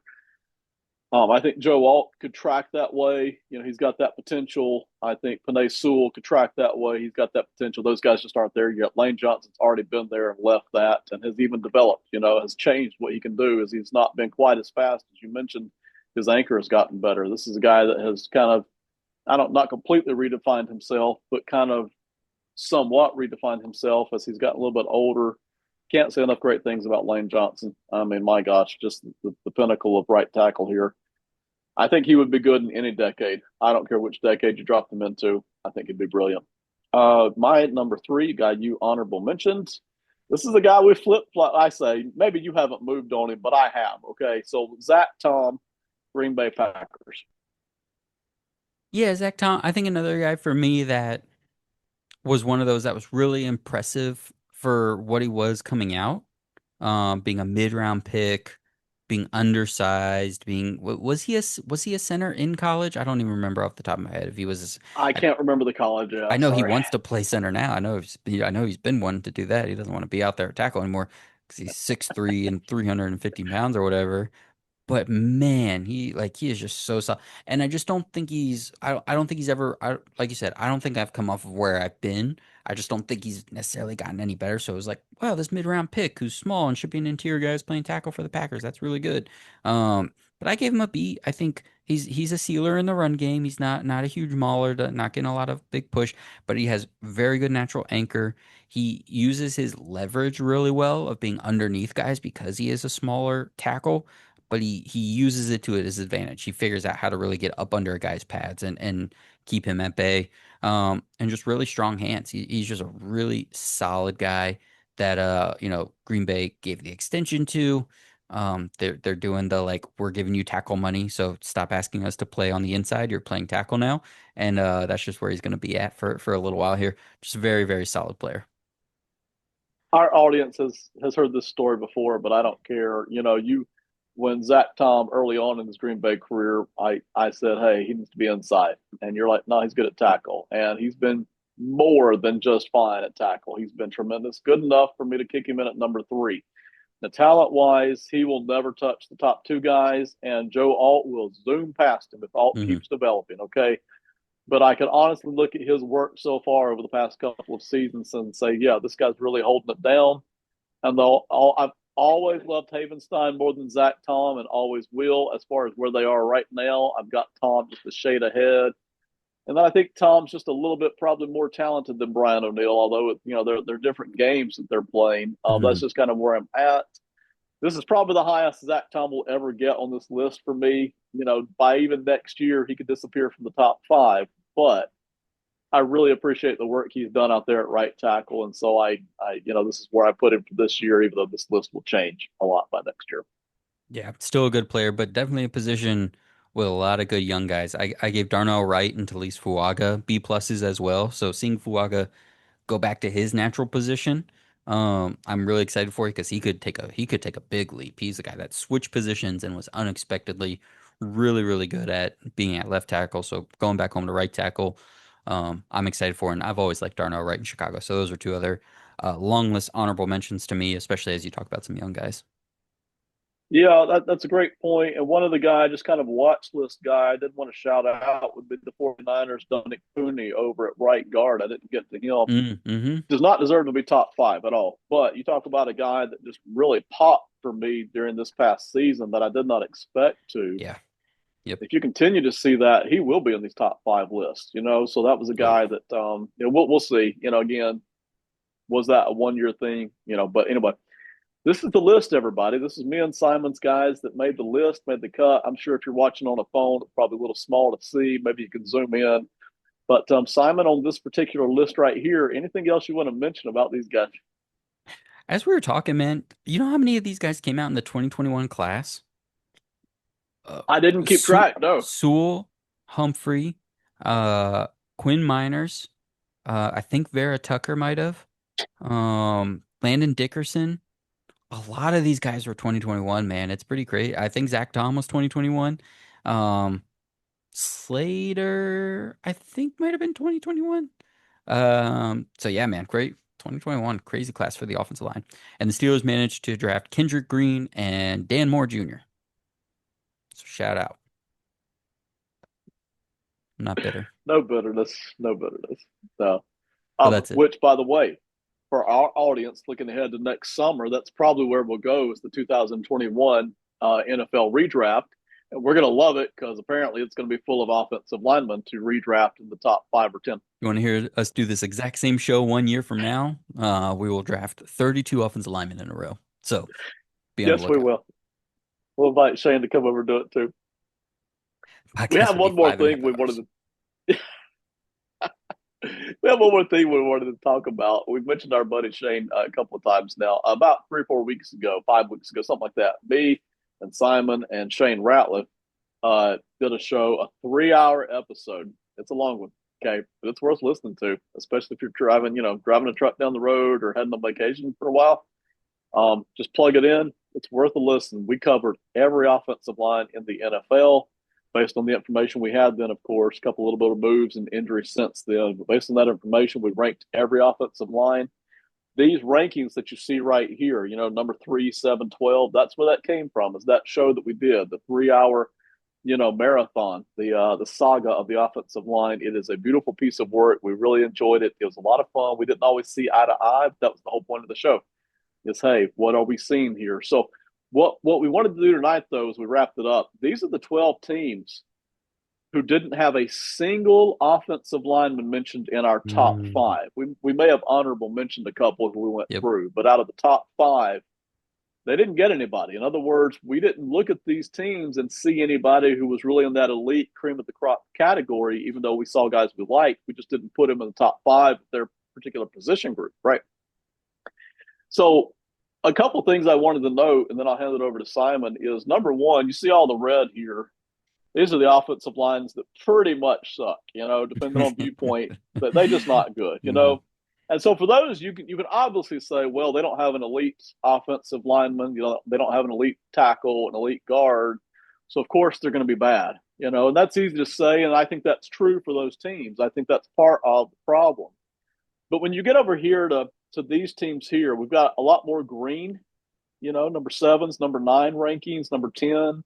Got a lot more yellows, which is kind of that middle tier Mhm. group. And And the point I wanted to pile on top of all this, even if you don't have an elite, kind of what everybody would consider elite or Pro Bowl level guy at any position group, you can still, if you want to, if you're focused on it, put together a very good or just competitive offensive line. And I feel like there are some teams doing that. Not a lot. It's not a lot. It's a short list, but there are teams doing that as well. And I think that shows some intelligence from some of these teams that, well, maybe if we're paying a lot of money, if we're drafting, maybe we didn't get the elite guys, we still have a good offensive line. So, Simon, I'll turn it over to you and go anywhere, any direction you want to here. But that's the chart we're looking at here. Yeah, specifically, I mean, looking at my own rankings there, the Buffalo Bills, I had it at number three. That was the line I took in the position group draft. Right. Um, Deion Dawkins is the closest guy to that for me. I gave him a B plus. I had him at the seventh overall left tackle. Um, Yeah. and actually, Laramie Tunsil, I have at number six there, and you can see the Washington Commanders there I had at 10. So there's a Right. couple guys just on the outside, but the Bills in particular, if you can create what your identity on the line is going to be and you can stick to that, that's almost more valuable than having a Tristan Wirfs and then not knowing what you're doing as a group schematically or stylistically, because the five Bills offensive linemen are all just big, mean people pushers. Like they just want to bully you, and they might not be the most technically sound. Um, they might not be the best of feet, lightest of foot in pass protection. And it's not even necessarily that they're all like huge maulers and they're road grading and getting down the field on guys, but they're just five big, strong, smart dudes that don't get beat. And Deion Dawkins is like their epitome of that, and I think kind of broke into another tier last season. But if you can do that, if you can just figure out, hey, this is our identity, these are our five guys, they're gonna be really solid. Um, you can be really, really effective with your unit. I agree. And again, our rankings aren't exactly the same. You can see it across the board here, but we liked the Bills' offensive line, and they do have good players. They just wasn't Yeah. cream of the crop elite. And again, that left tackle group is so stout and deep anyway. It's tough to kind of get in the top five at all there, even if you're good. The Panthers are paying a ton of money for that offensive line. There's nobody elite there, but boy, good Hmm. across the board at Yep. almost every position. They offer something. The Commanders is starting to mix old with young, and they're on the upswing with that offensive line. We like them. We had them, ranked pretty good here. The Raiders hold, Colton Miller holding down the left tackle spot for a number of years. Never that elite guy, but very good plus side. Not quite what he used to be. But we've mentioned a number of their interior players, and even though they're Hmm. shuffling, it still feels like they're solid on the inside. And Yeah. even Arizona, Cleveland's getting old, of course, but Arizona's trying to do something there too, even though they haven't, hit on eliteness yet. I like their mix.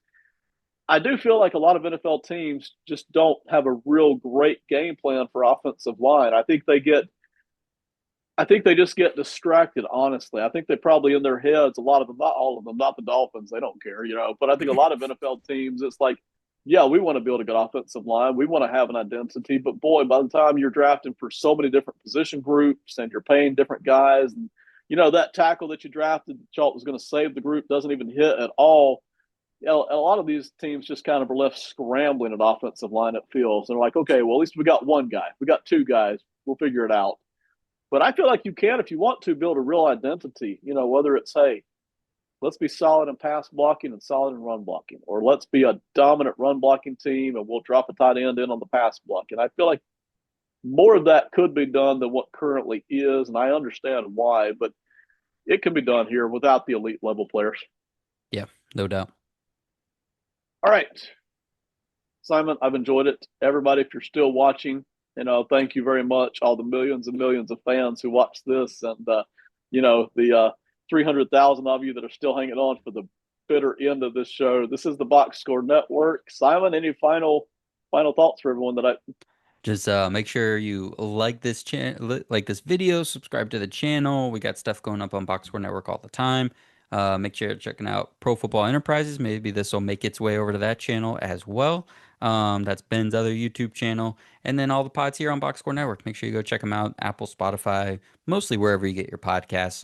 We'll all be ramping up to the NFL season and NCAA football season as well. So make sure you're checking those out. enjoy the off season. It's almost done. The NFL season is almost here. Thank you, everybody. Have a great one. Goodbye.